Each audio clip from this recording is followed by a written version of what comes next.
विनीता के साथ रहता था। दिन रात मेहनत करता, लेकिन फिर भी एक वक्त की रोटी का जुगाड़ नहीं हो पाता था। विनीता, देखो अब तो इस बार भी हमारे पास ज़्यादा पैसे नहीं है। कुछ दिनों में बारिश भी आ जाएगी, फिर तो हमारा एक वक्त का खाना भी मुश्किल हो जाएगा।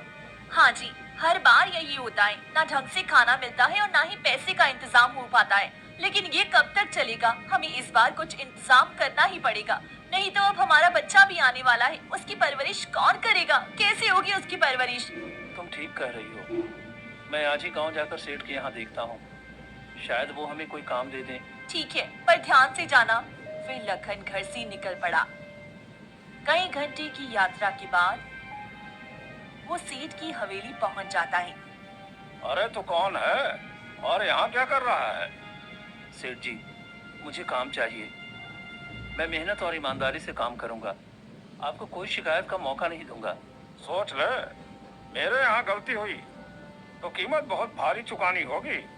मैं पूरी मेहनत और ईमानदारी से काम करूंगा सेठ जी, एक भी गलती नहीं करूंगा। ठीक है, मेरे जितने भी खेत हैं उसकी जिम्मेदारी तुम्हें देता हूँ। अच्छे से ध्यान रखना, सभी फसल समय पर कटकर घर आ जाना चाहिए। बीच में कोई गड़बड़ी हुई मुझे बिल्कुल पसंद नहीं है। हाँ हाँ हाँ, क्यों नहीं सेठ जी, मैं ये सारा काम अच्छे से कर दूंगा।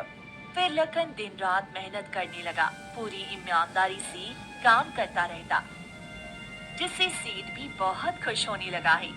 अरे लखन, तू तो बहुत अच्छे से मेहनत करता है।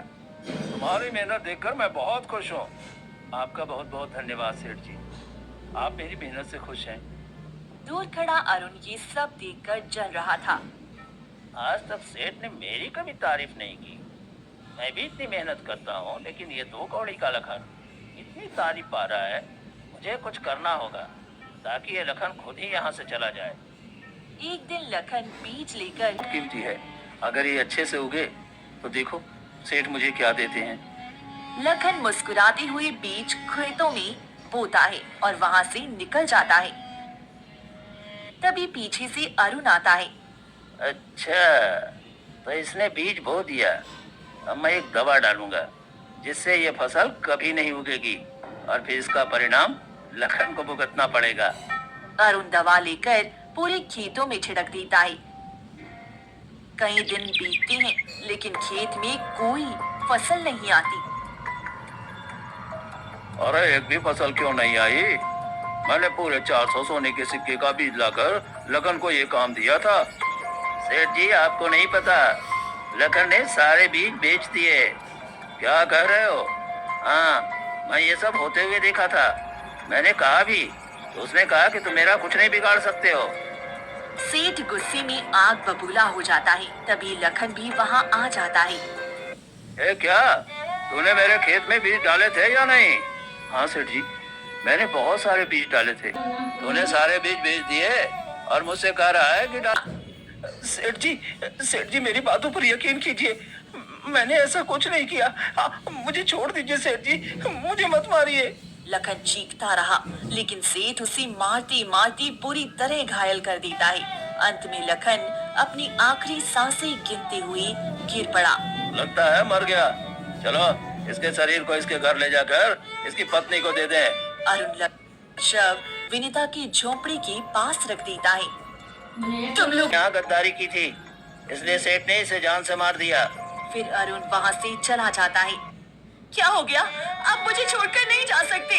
मैं इस तरह की मनमानी नहीं सहूंगी। मैं मुखिया जी के पास जाऊंगी।